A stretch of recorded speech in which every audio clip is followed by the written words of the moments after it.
मौलाना Abdurrahman Jami रहमतुल्लाह अलैह। इल्म, इश्क़ इलाही और अदब रसूल की ज़िंदा मिसाल। बिस्मिल्लाहिर्रहमानिर्रहीम। एक ऐसे बुज़ुर्ग जिनकी रूह बोलती थी। इस्लामिक तारीख़ में कुछ शख्सियतें ऐसी हैं जिनका ज़िक्र सिर्फ़ किताबों तक महदूद नहीं रहता, बल्कि जिनकी रूहानी खुशबू सदियों तक महसूस की जाती है। मौलाना नूरुद्दीन अब्दुर्रहमान जामी रहमतुल्लाह अलैह उन्हीं में से एक हैं। आप आलिम भी थे, फ़कीह भी, सूफ़ी भी, शायर भी, मुहद्दिस भी और सबसे बढ़कर इश्क़ रसूल में डूबा हुआ दिल। आपकी ज़िंदगी हमें ये सिखाती है कि इल्म अगर अदब से खाली हो जाए तो जहर बन जाता है, और इल्म अगर मोहब्बत से जुड़ जाए तो इबादत बन जाता है। मौलाना जामी रहमतुल्लाह अलैह की पैदाइश हिजरी 817 में खुरासान के मशहूर शहर जाम में हुई। इसी वजह से आपको जामी कहा जाता है। आपका असली नाम था नूरुद्दीन अब्दुर्रहमान बिन अहमद जामी। आपका घराना इल्म और दीन से जुड़ा हुआ था। वालिद साहब खुद इल्म से मोहब्बत रखते थे और बेटे को शुरू से ही तालीम की तरफ मुतवज्जह किया। बचपन में ही यह बात ज़ाहिर हो गई थी कि यह बच्चा आम नहीं है। कहा जाता है कि कम उम्र में कुरान हिफ्ज़ कर लिया, अरबी और फ़ारसी ज़बान में महारत हासिल कर ली। सवाल ऐसे पूछते कि उस्ताद भी सोच में पड़ जाते। मौलाना जामी रहमतुल्लाह अलैह ने उस दौर के बड़े बड़े उस्तादों से इल्म हासिल किया। आपने पढ़ा तफ़सीर, हदीस, फ़िक़्ह, मंतिक, फ़लसफ़ा, अदब, सूफ़ियाना उलूम, लेकिन इल्म के साथ साथ आपने तज़किया नफ्स पर भी बहुत ज़ोर दिया।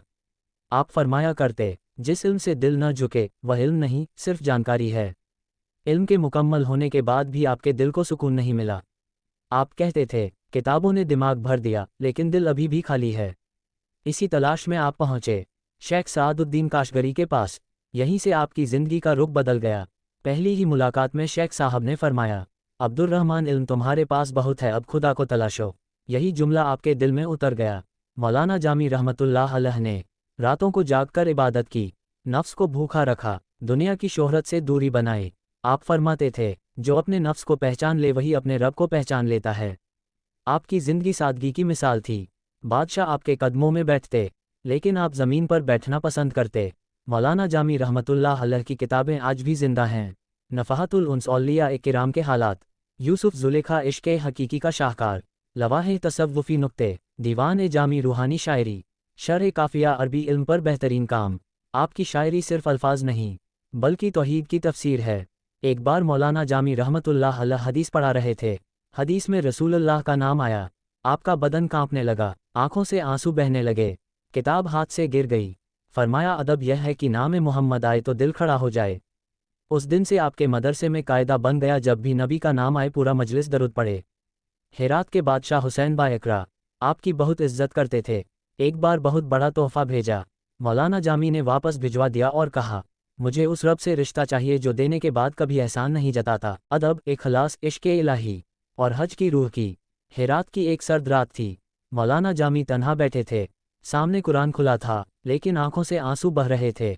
आपने खुद से कहा, अब्दुर्रहमान तूने इल्म तो बहुत हासिल कर लिया, लेकिन क्या तूने अपने रब का घर देखा है?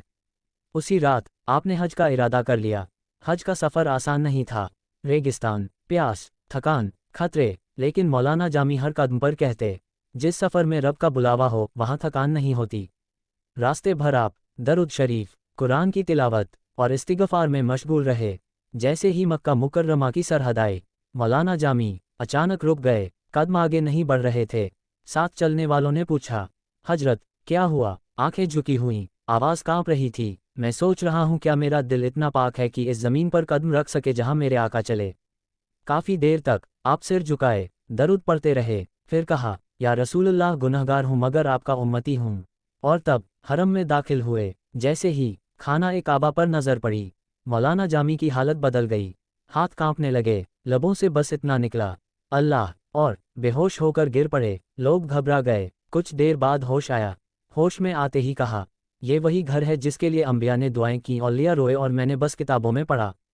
तवाफ शुरू हुआ। मौलाना जामी भीड़ में नहीं थे, भीड़ उनसे दूर थी। हर चक्कर पर कहते, या अल्लाह, मेरा इल्म नहीं, मेरी इबादत नहीं, सिर्फ अपनी रहमत से पहचान लेना।